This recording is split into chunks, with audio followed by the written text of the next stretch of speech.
folks. Well, we will go ahead and get started. Welcome, everybody, to joining us on this webinar about egg production and selling eggs, what to do with all the eggs that you have left over that you don't eat.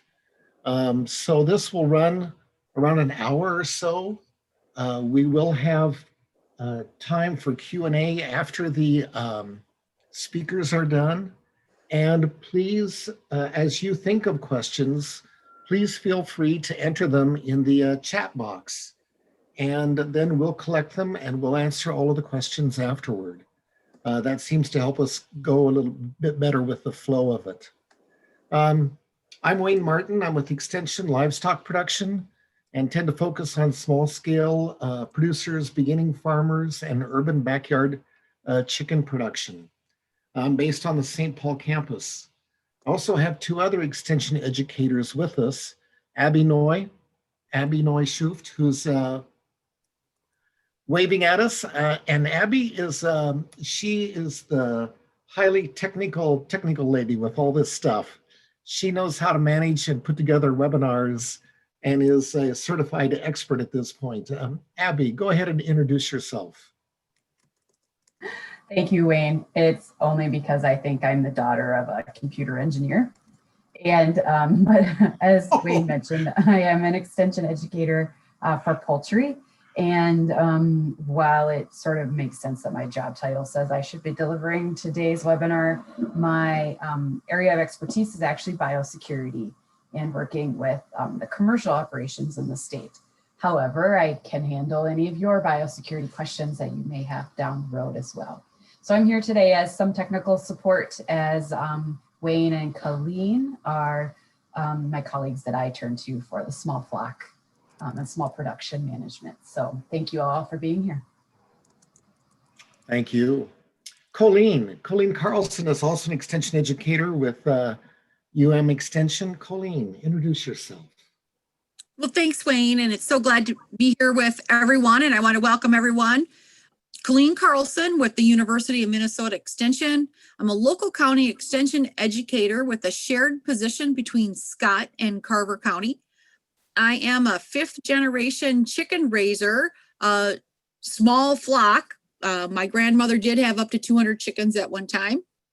And I did quite a bit of work as a teenager in the FFA with poultry and did some poultry judging, and currently raise chickens on our farm. And my children are involved in the 4-H poultry project and do answer quite a few questions about poultry and poultry raising, and raise a variety of poultry: chickens, ducks, peacocks, and my father-in-law even has some pigeons. So we've kind of got the gamut covered there with poultry. So we welcome everyone. And once again, as Wayne said, add your questions into the chat box.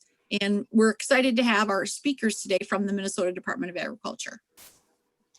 Thank you, Colleen. Yes, we do have two guests.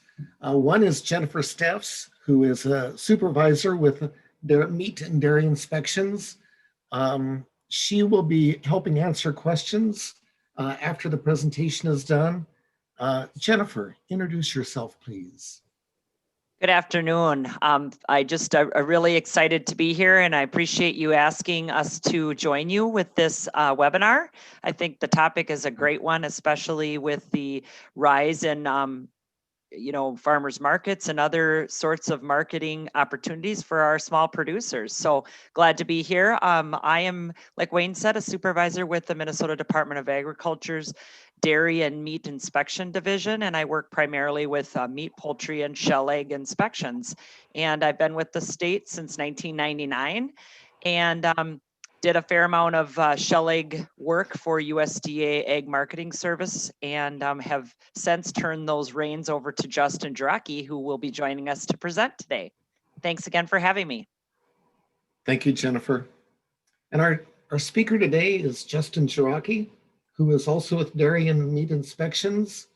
He is a meat, egg, and poultry inspector, and he's been with the Department of Ag since 2011 and has studied and held credentials from the FDA, from USD, I'm going to let him explain all those terms because I can't remember what they all mean right now, but he has a variety of credentials from various regulatory entities within the US Department of Agriculture.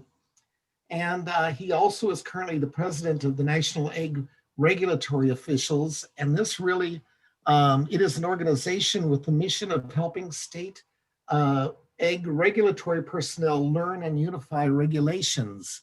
And so I think at some point it would be also interesting to hear Justin talk about the differences in states and their regulations on raising and selling eggs and how they are managed in the process.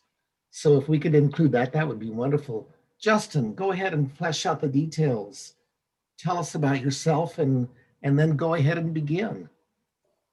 Well, thank you, Wayne. I appreciate you guys inviting us to speak today. The presentation today is specifically going to overview and cover Minnesota state statutes and Minnesota state egg laws. And I encourage anybody that may be from a different state to reach out to their local Department of Agriculture and find out what their state regulations are, because as we've learned, becoming more involved in the egg industry, each state does have its own variety of inspection laws and statutes and regulations, depending on what their program size is and what their egg industry looks like. We have some states like California that are very specific on egg rules and have a very large egg program and mandate things not only as far as what your labeling looks like and the production, but your live bird as well as going to a smaller state, for example, like Florida, who has a few large egg producers, but most of the small flocks are pretty well exempt from a lot of different things similar to Minnesota. I have been with the Department of Ag since 2011, and as Wayne said, I have been working with the USDA AMS, which is the Egg Marketing Service. They are the ones that are in charge of overseeing shell egg programs, and I am a part of the surveillance egg program here in the state of Minnesota. So basically what that means is I'm contracted to go out to producers here in the state and do a verification of what their candling and grading looks like, what their basic sanitation looks like, what the labeling of their cartons is.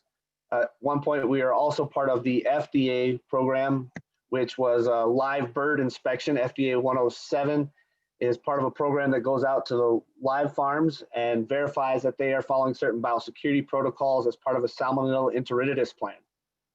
And just recently became president of NERO with National Egg Regulatory Officials. And as Wayne said, we're trying to work as a larger unit to unify some of our regulations whenever possible. There are a lot of different regulations based on the size of each program in each state, and NERO's job is to get together at least once a year and communicate with each other the problems that we're facing with large flocks, small flocks, with labeling, with retail, with wholesale, and what can we do to unify the industry and make sure that we are getting the best product out there as possible. Today's agenda, we hope to cover the overview of shell egg licensing and inspection here in the state of Minnesota, what we're expecting from farmers and producers when it comes to cleaning eggs, candling and grading. What most people call us about questions specifically are going to be labeling the eggs and what is expected of that, refrigeration, and then a kind of an overall summary of what it looks like to be part of the inspection program or be an exempt egg producer in the state of Minnesota, and have plenty of time hopefully at the end to answer some questions that might be burning. So first, an overview of what we're looking for, what you want to be licensed and inspect in the state of Minnesota. There's a couple types of inspection programs. The Dairy Meat Inspection Division is responsible for licensing shell egg operations that are not exempt from licensing. So if you're selling eggs from your flock only, there's a good chance that you're exempt from licensing, and that's based on the number of birds that you have in your flock. And then from there, we give a base estimate of the amount of production that you may be getting. And if you are taking eggs from somebody else, then you're going to have to be licensed, because then you follow under retail processing. So whether you are exempt or not, MDA does ask that you register for the exemption from licensing. There's a form that on our website you can fill out. And the bottom of the forms, have got a good spot. You just check. It says I'm exempt. I'm only producing and selling eggs from my own program or my own flock. And when we say sell, that also includes those that are being donated. Basically, what we're talking about is eggs that are in commerce. So once they leave your premise and are in commerce, whether that's for a donation program or for sale, you fall under our exemption licensing rules and all the other associated egg statutes here in the state of Minnesota. The other part of being an egg producer is, especially those of large volume, is being part of the USDA Egg Marketing Service, is responsible for registration and inspecting shell egg handlers through the shell egg surveillance program. So in the state of Minnesota, we have several shielded plants. What that means is there's a USDA grader on site all day grading and verifying production of that facility. And then we have the surveillance program, and we have several of those facilities that I'm contracted to inspect here in the state of Minnesota. Currently, we have 4 of those and hoping to add a 5th.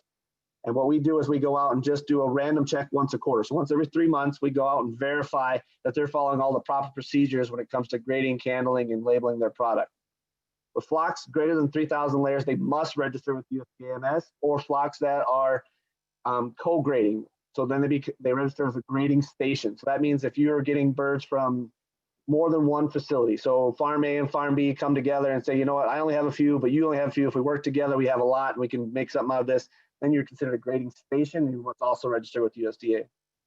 Farmers who purchase from other farms means not just other farms per se, like Farmer Joe and Farmer Steve. It also means different locations. So if you have 2,000 birds over here and 2,000 birds up the street a little ways and 2,000 birds in the next town over, now you're commingling eggs from different locations, and you will also fall under the USDA grading station. If you have any questions about that, you can contact us at DMID for licensing and registration info. Our phone number is there. That's the basic line you can call, and that'll get you kind of to an operator, and she can disperse you to, depending on what type of question you have, to the proper people. Our website's also a great source. It's on the bottom of this page, mda.state.minnesota.us. And there's a filter feature on the top, and you can filter for a lot of different things. So if you put in there, you're looking for egg exemption, it'll get you to this form here. And then this is where you're going to fill out and send that back to the office that says that you're canning and grading shell eggs for sale to restaurants, grocery stores, farmers markets. Basically, if you're getting rid of your eggs, this is a good spot for you to fill out. It's free for you guys to fill out. Doesn't cost anything extra. It's not a specific license. It's an exemption form. And what it does is it helps us get information to you first and foremost. If you are doing this type of operation, you want to know how to do it right. So we're going to give you things like what is required on a label, what is required of refrigeration. It's basically a small frequently asked question form that we send out to all our producers and make sure that they understand what is expected of them in the state of Minnesota. It also is a chance for us to have a way to contact you if we come in any issues.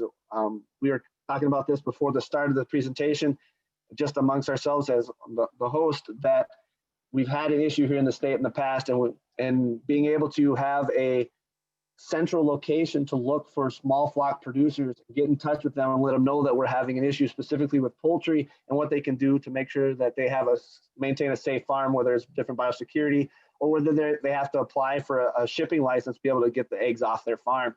So this is a way for us to be in touch with you if we have issues. It's also a way for us to kind of monitor what things look like in our state and let our legislation know what types of things are going on beyond what we inspect on a regular day-to-day basis. The certificate that MDA sends can serve as proof that you are approved to sell eggs.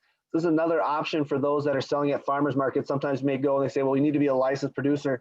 Well, if you can show them that exemption form and exemption number that we send out to say, yes, this acts as my license because it's all products of my farm. They're all eggs that I have canned and graded, and I have the appropriate label on here. I'm good to go. And that's a good way for those people in charge of farmers markets to certify that the products that they are allowing to be sold there are safe products and are meeting all the appropriate statutes.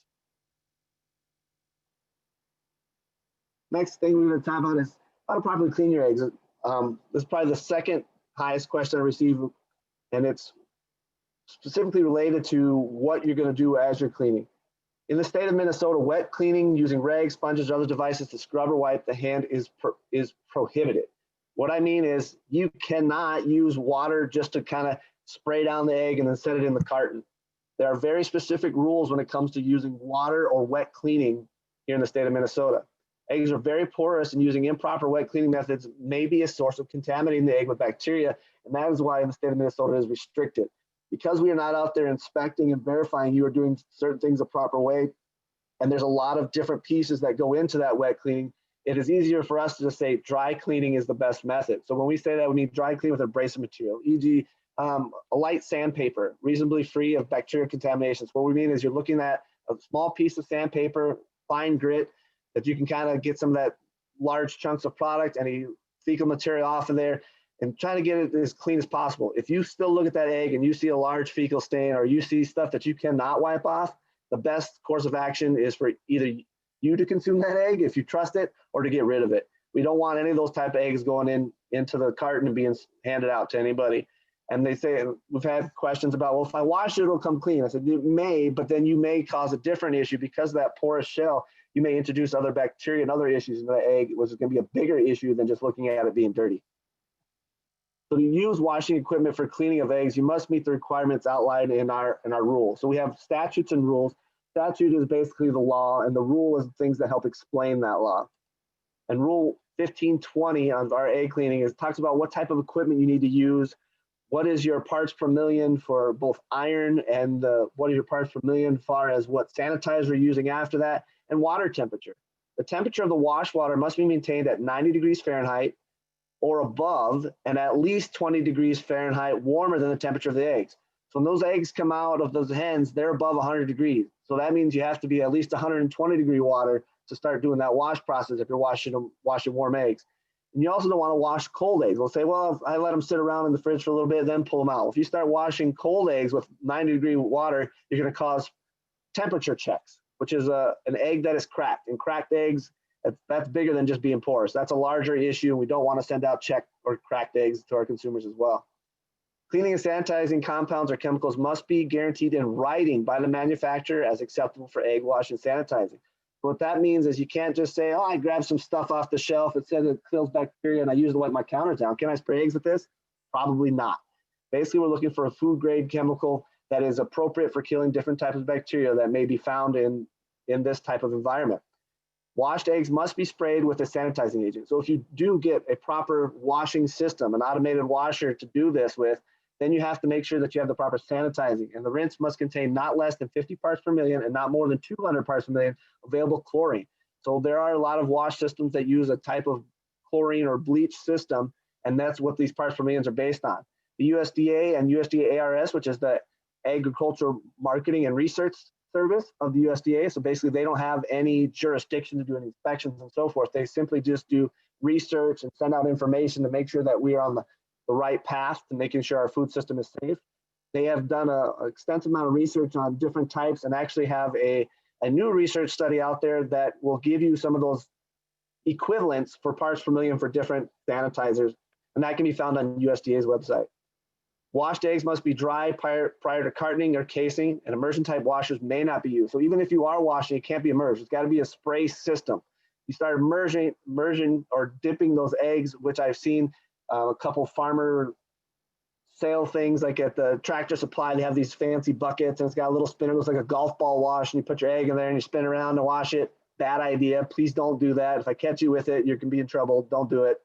It's a good way to introduce a whole lot of things from the outside to the inside of the egg, and that's what we don't want to do.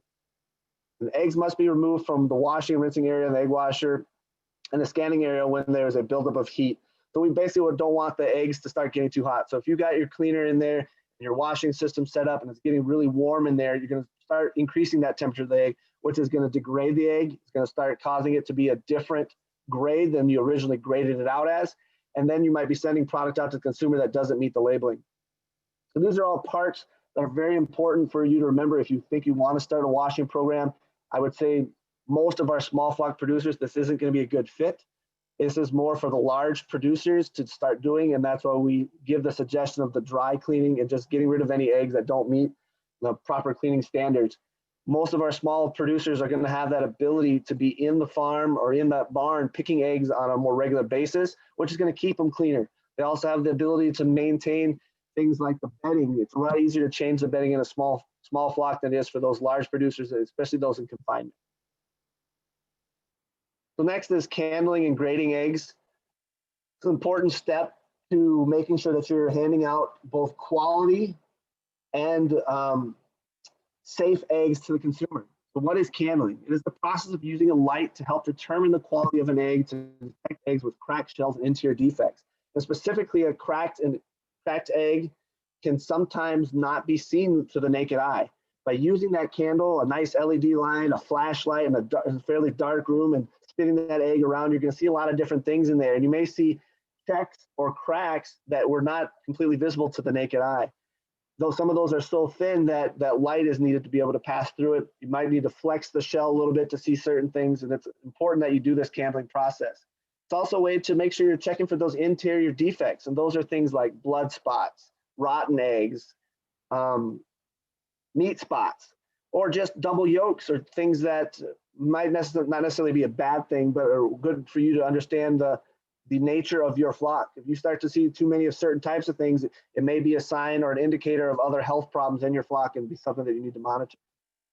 Egg handlers must have equipment, adequate space, and a sanitary room darkened sufficiently to make accurate quality determinations of candle eggs. And that's what I'm talking about is you can use a fancy LED flashlight. It doesn't have to be anything special, but we want to make sure the room's a little darker, especially for eggs or flocks that have eggs that have that dark red shell. The darker the room, the easier the light's going to be able to pass through there and see what you got going on the inside. Processing operations, except when candling, must be well lighted to detect dirt, stains, and the condition of packing material. So as you're pulling those out before you start the candling process, we need to look at the exterior of that egg. What does that look like? When we start grading eggs from AA to A to B, exterior has an effect on what that grade may be. So some of those wrinkled shells, those ones with a lot of calcium buildup that may flick off and cause a cracked egg, are going to be considered a B quality egg. And so it's important that we look at that exterior as well as the interior. And grading is the evaluating of eggs for quality purposes, considering size, weight, and shell quality. So that's all the things together to get a 2A, A, or B egg. The other piece of that is the sizing of the eggs. So size tells you the minimum requirement net weight per dozen. So if you pull up the USDA website or look in the USDA egg grading manual, it's not necessarily per one egg. We're looking at a dozen eggs. So as we get into our retail locations and pull out a dozen eggs and verify that weight, that's what we want to see is 30 ounces for a jumbo, 27 for an extra large, and so on and so forth. So some eggs in the carton may look a little larger or smaller than the rest, but it's the total weight together that helps determine that size of that egg. That being said, there is an individual egg weight that can be found as well. And what we want to make sure is that we're not mixing a whole lot of smalls together with larges and so forth. If you start to do that, it's important when we get the label, we talk about how we're going to label that if we start mixing those weight classes together. There are 3 consumer grades for eggs, AA, A, and B. The grade is determined by the interior quality of the egg and the appearance and condition of the eggshell. Egg's quality grade may differ in weight size. So you may get a lot of eggs in that jumbo size that the air cell looks different. Well, that's because if the jumbo A, if you go into the store, you're only going to find grade A. Jumbo is only going to be grade A. You're not going to find that AA. And a lot of that has to do with the size of the shell of the egg. It is a porous, and it's going to suck in more air more quickly, and it's going to force that air cell to expand and change that grade of that egg. Same can be said, for small flocks. As you start pulling out, you can probably have a lot more large and extra large eggs, and you might notice that some of the extra large eggs are starting to degrade faster and more likely when you candle them to be an A over a AA. So it's important that you're doing that verification, not just on one egg, but as many eggs as possible in that lot to make sure that you're matching it all up. Grade 2 eggs have whites that are thick and firm, yolks that are high, round, and practically free from defects and clean up and unbroken shells. Grade 2A and grade eggs are best for frying, poaching, and where appearance is important. One of the ways that we can verify grades not only by using the air cell is to break them out. There's actually a unit of measure called the HAUGH unit, H-A-U-G-H, and there's a special machine that has this gauge that goes down to test the thickness of the yolk and of the albumin of those eggs once they're broken out. So to do that type of grading, we have to break them, and that's why we've developed the air cell grading method. It's a little easier. It's also a way to maintain that egg quality. You don't want to be breaking stuff out. Nobody wants a whole bunch of broken eggs. Grade eggs, A eggs, have the characteristics of AA eggs, except the whites are reasonably firm, and the quality most often is sold in stores. So most often in the state of Minnesota, specifically, you're going to find grade A. We recently had a change in our legislation that changed the expiration date of grade A eggs to a little bit longer, and more of our consumers have shifted to that just to make sure that they can keep eggs on the shelf a little longer without having to worry about that. Grade B eggs have white that may be thinner and yolks that may be wider and flatter than eggs of higher grades. The shells must be unbroken, but may also have some slight staining. This is also where you're going to see the wrinkly eggs or those eggs with excess calcium buildup. That's going to be considered a grade B exterior. Grade B eggs, however, do make some of the best hard-boiled eggs because the little bit larger air cell, when you go to peel them, is going to be a lot nicer. So that's one plus of having some grade B eggs. All eggs at retail must meet at least the grade B standard. So our regulations, and when I go to do egg surveillance, they may be graded as A or graded as 2A, and I'm going to verify that they meet that standard. But at the very minimum, they have to meet a grade B standard. So you may see us talk about on a report, if you were ever to get one, about there's a certain percentage of checks. The checks at the grading facility is different than those at destination. So what I mean is, if you are the grading facility, I'm looking for like grade B check amount of checks, which is in over 100 eggs, you're allowed to have less than 10%, less than 6% in the state of Minnesota.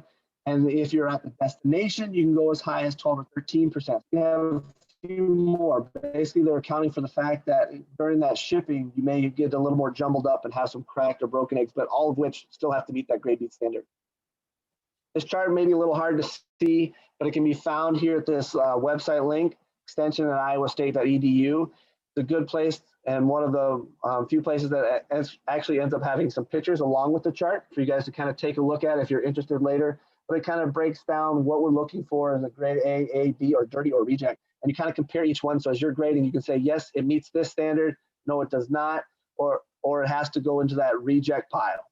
So like I said, this chart may be a little hard to read, but it's just a way for you guys, if you do want to be more specific in your grading, and what we're looking at is we do our surveillance verification procedures. This is the official air cell gauge. This is what USDA sends out to even us as inspectors. And you can see the 1/8 of an inch air cell, the 3/60 of an inch for A, and the 3/8 of an inch for B.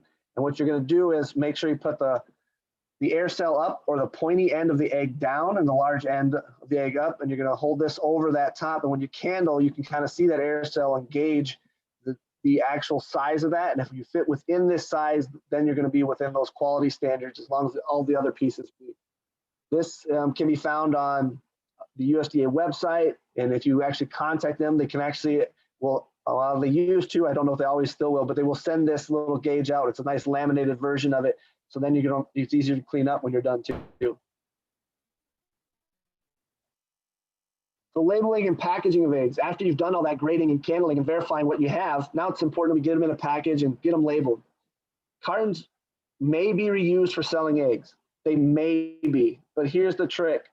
Our statutes also say that you must not put in our food products in a case where they may be adulterated. So it's very important that any cartons that are reused, that you verify the cleanliness of those. Styrofoam ones are generally a little easier to reuse because if they're dirty, you're just going to throw them out, and it's easy to see, where a cardboard one may have gotten wet or had some moisture applied to it and then dried out, and some of that staining may not always be evident. So we allow for the reuse of cartons to be reused under all of our statutes, but strongly suggest to avoid the reuse. USDA ARS, again, has done a lot of research in the transference and of salmonella, specifically from a used carton to a new batch of eggs. And what that means is they actually took old cartons, put new clean eggs in, and the eggs tested negative for salmonella before they put in the carton. They put them in the carton, put them in the cooler for 2 days, pulled them out, and found they are now positive because that carton was positive. So yes, it is allowed, but no, we really would prefer that you don't reuse them. You must maintain in a sanitary manner. So that is part of that, making sure that you're not putting your product at risk of being adulterated, but anything from the outside. Being porous, eggs also have the chance to absorb different smells. So we don't want them stacked in the cooler next to onions. We don't want them put next to any other products like cilantro that have a very strong smell, because somebody might start eating those and that may be evident in there even though they didn't put onions in it. So you want to keep a nice, clean, and sanitary product. You want to keep your cooler space clean to make sure that you're not imposing anything into those eggs that you don't want to be there. Include labeling information pertaining to the eggs that are stored in that carton. So this is what eggs are those? Are they large? Are they small? Are they chicken eggs or duck eggs? That might sound very silly, but it's becoming more and more popular to see quail and duck eggs on the market. So it's very important that you label what type of eggs they are. Any claims or information not pertaining to your eggs must be covered or blackened out. So if you're reusing that carton, you want to make sure, like if it's Eggland's Best, for example, and they have some of those feed claims on there, that you obliterate that, black it out. You can't keep using that carton with all that information because that doesn't pertain to your eggs, that's their eggs. So pretty much what you want on there is only what directly applies to your eggs if you're reusing those cartons. So all the packages must include very important information, the grade and size of the eggs. So the grade, the AA, the A, the B, the size, jumbo, extra large, large, peewee, whatever that size may be. And like I said before, if you may get to a small flock, you only have a few and you're mixing them together. So when you mix product together, you have to err on the side of the consumer. And what that means is you have to give them the benefit of the doubt. If you have small eggs, large eggs, and extra large all in the carton, you have to label it as the least grade, which would be small. Same as far as AA, A, and B. If you have some B mixed in, you're going to have to label the whole carton as grade B. Your name, address, and zip code. It's important for us to be able to trace back to who is producing those eggs if we do have issues or complaints. The statement, perishable, keep refrigerated. This is a safety statement that must be on there, and this relates directly to maintaining the safety of that product. A pack date and Julian calendar, or the day of the year. This is a tricky thing. A lot of people aren't necessarily familiar with the Julian date, but it's a way to count on your calendar from day 1 to day 365, and some years 366. But this chart over here on the right can be found pretty much anywhere on the internet, and it goes by month and then day, and then you can find what your Julian calendar date may be. So for example, June 1st, we'll have a day 152. It's the 152nd day of the year, and that needs to go on there. The reason that's on there is because a lot of consumers aren't aware of Julian calendars as well. And it's a way for us to, again, have traceability without alarming the consumer of when those products were graded and packed. A freshness date, not to exceed 30 days from date of pack.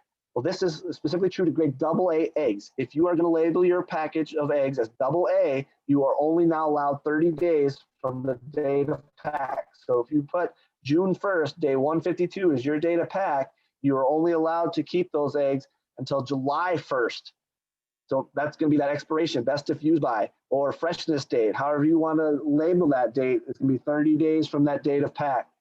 Now, the new legislation does allow for a 45-day on grade A eggs. So if you put grade A on there, you are now allowed 45 days instead of just the 30, which is what a lot of our large producers have started using. That extra 15 days allows more product to stay on the shelf without being thrown out. The safe handling instructions. To prevent illness from bacteria, keep eggs refrigerated, cook eggs until yolks are firm, and cook foods containing eggs thoroughly.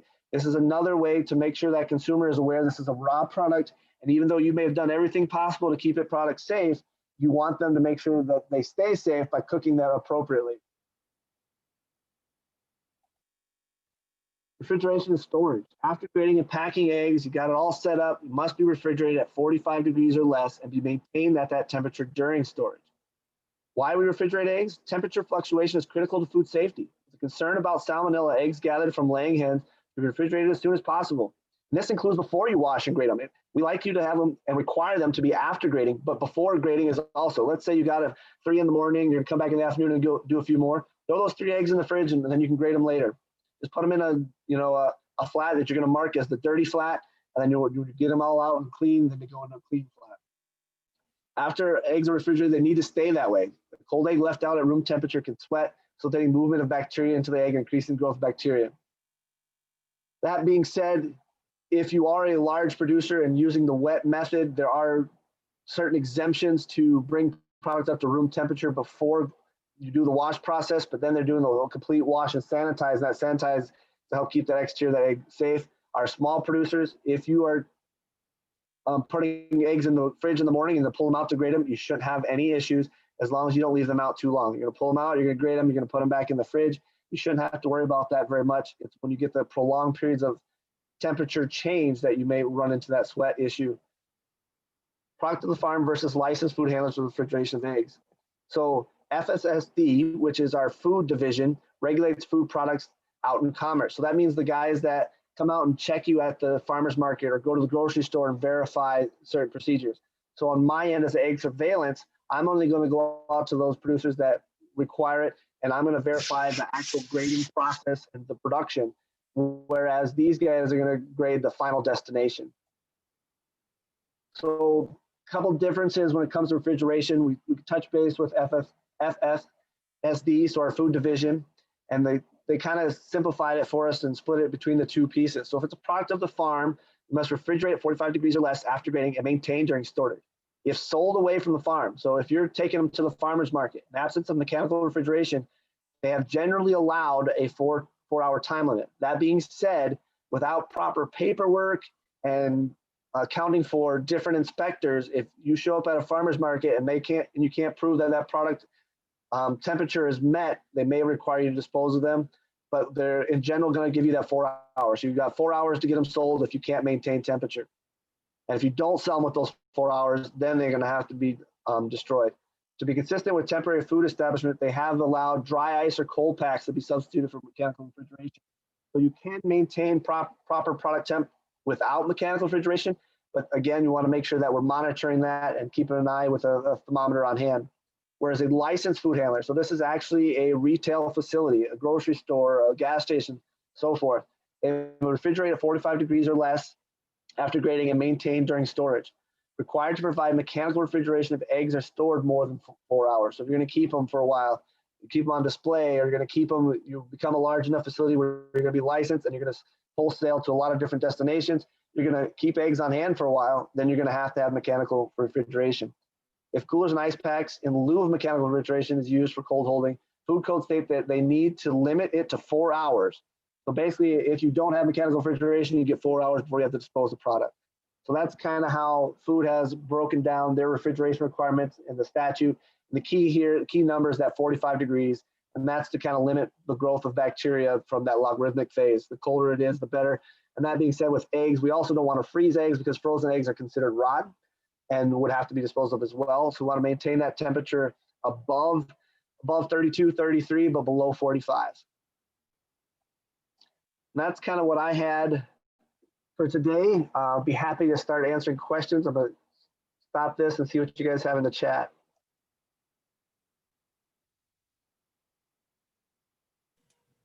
Thank you very much, Justin. That was a great presentation, a lot of information. Wow.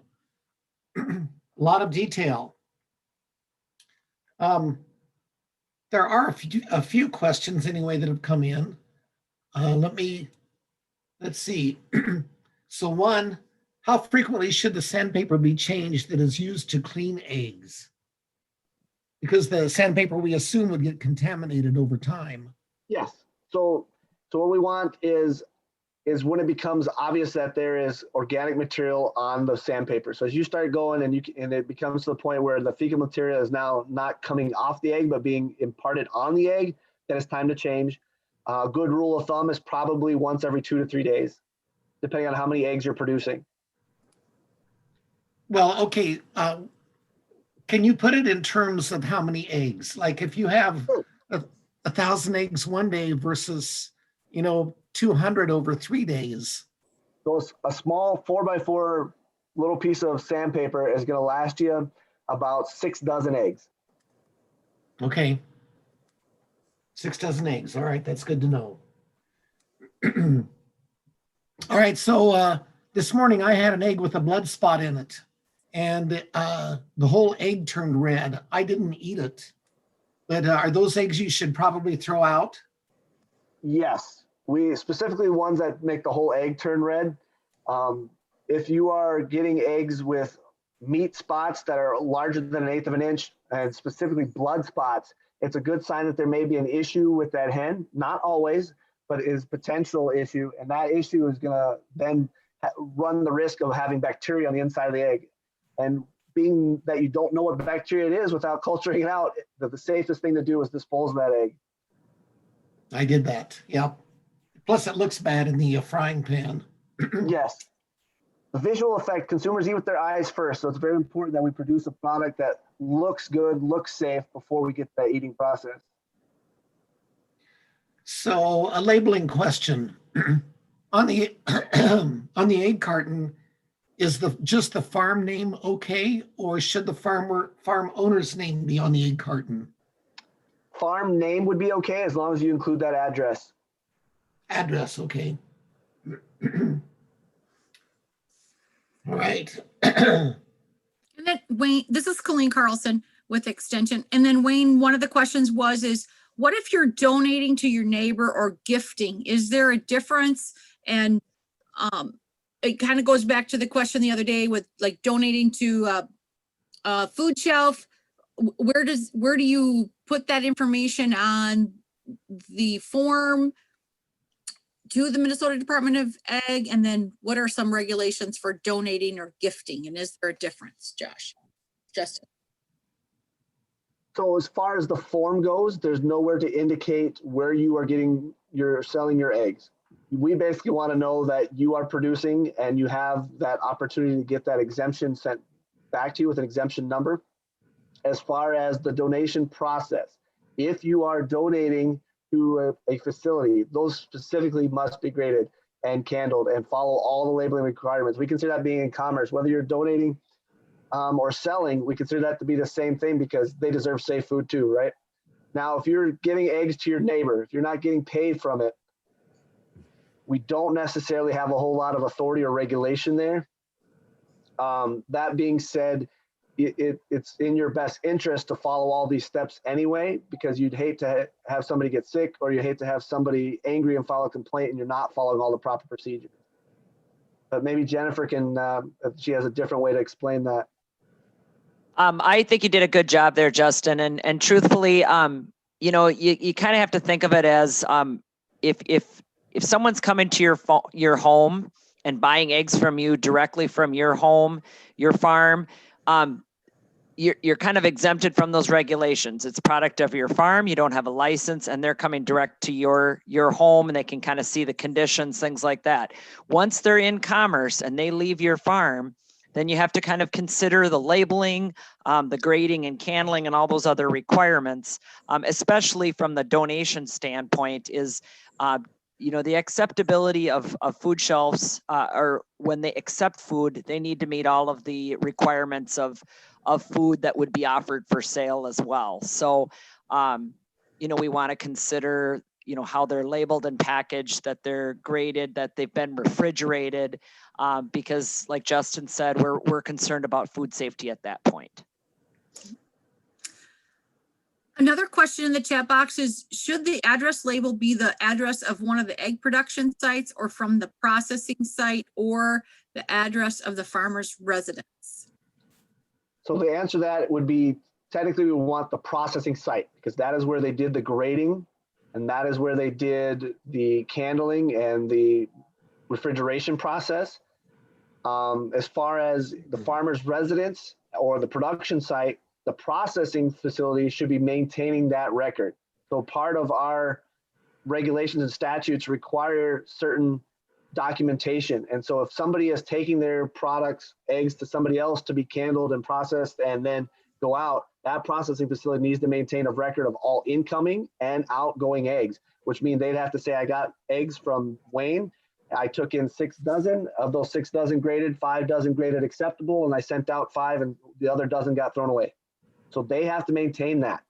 Now, if you're doing it yourself, the address basically should be the same. So that's kind of makes it easier. So we want that traceability, trackability, and we want to know, and because if you're having an issue at one site that is, but also you want to be able to get a hold of the producer to address any situation that may arise. Correct. So I just wanted to add here too that Minnesota ranks number 8 in egg production. And in our poultry industry, which includes turkey production, broiler production, and egg production, it generates over $1 billion to the Minnesota economy.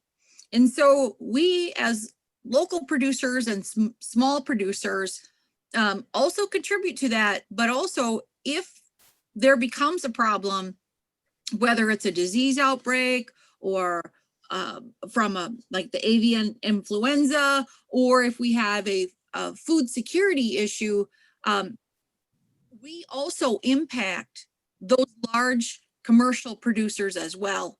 And as well, they impact us too when there's a disease outbreak. So keep that in mind and think about food safety first when it comes to packaging and labeling and producing eggs and meat products from your farm.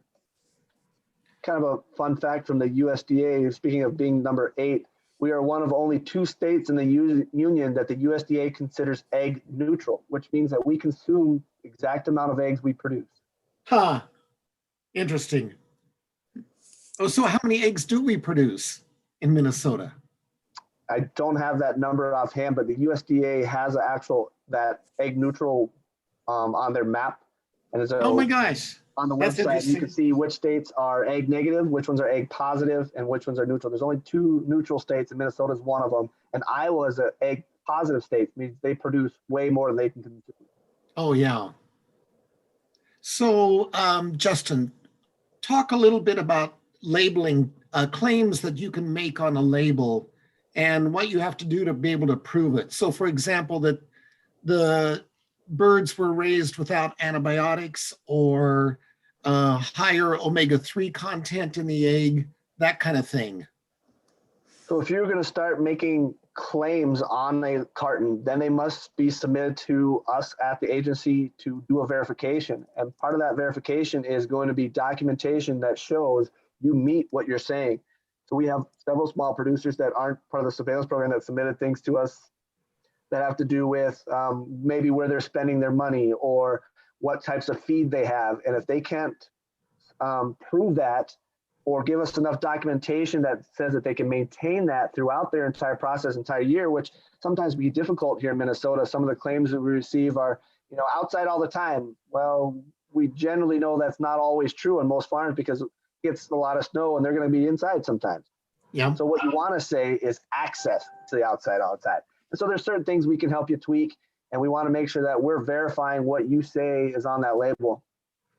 The other thing is there's some independent verification procedures that can happen. As far as, for example, organic or feed types of things, USDA has things that they would verify. There's third-party agencies that would come out and do a third-party audit of your location and give you documentation that says, yes, you meet this standard. You meet the National Poultry Improvement Plan standard. You meet the UEP egg producer standard, and then you can put that stamp on there. And so once you have that documentation, that's what we want to see, and you want to maintain that at your facility through the whole time. So if you were, say, claiming higher omega-3 content, you'd have to send your eggs to a lab on a regular basis and get that report submitted. How often would you have to do that?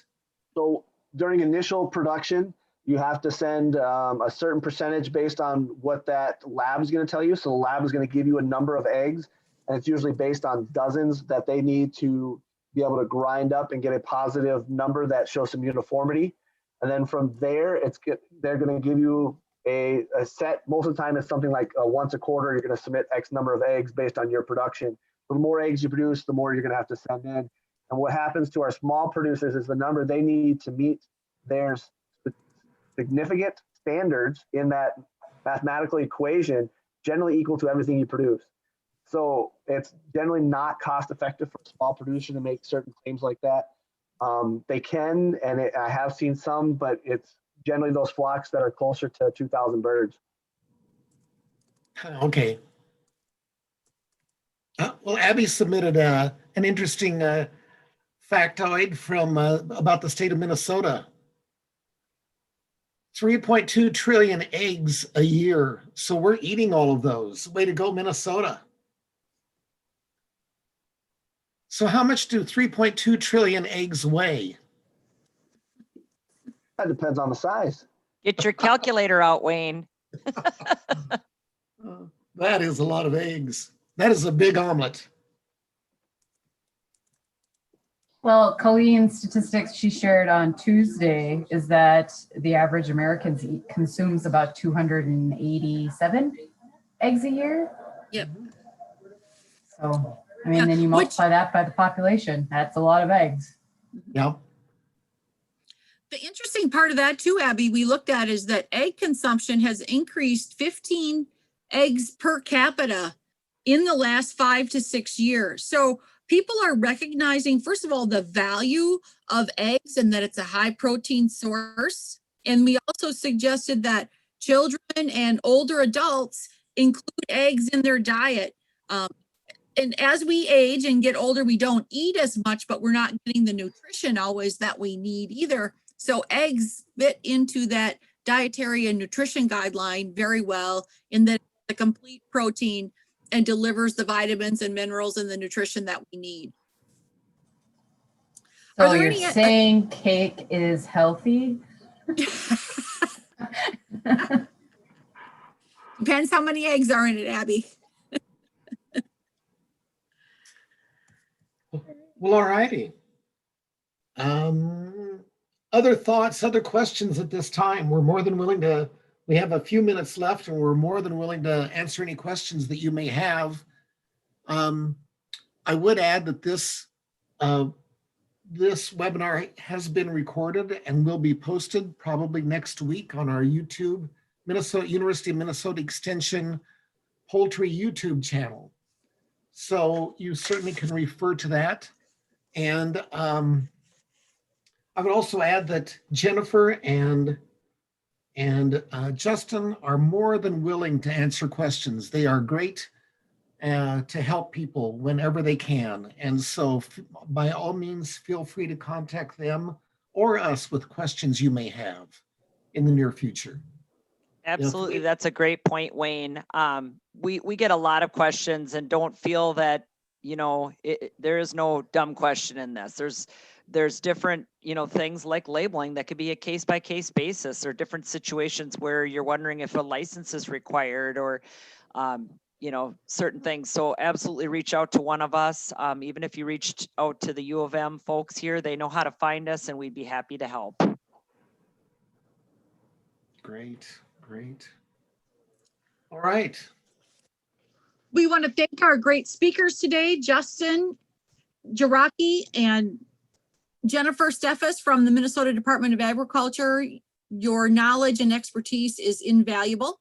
Join us on November 17th, where we'll be doing another webinar on winterizing your coop, part 2. I'll have some great winter photos for you. We talk about how to keep egg production at its peak over winter. On behalf of the university, thank you for joining us today, and the University of Minnesota, where we are driven to discover.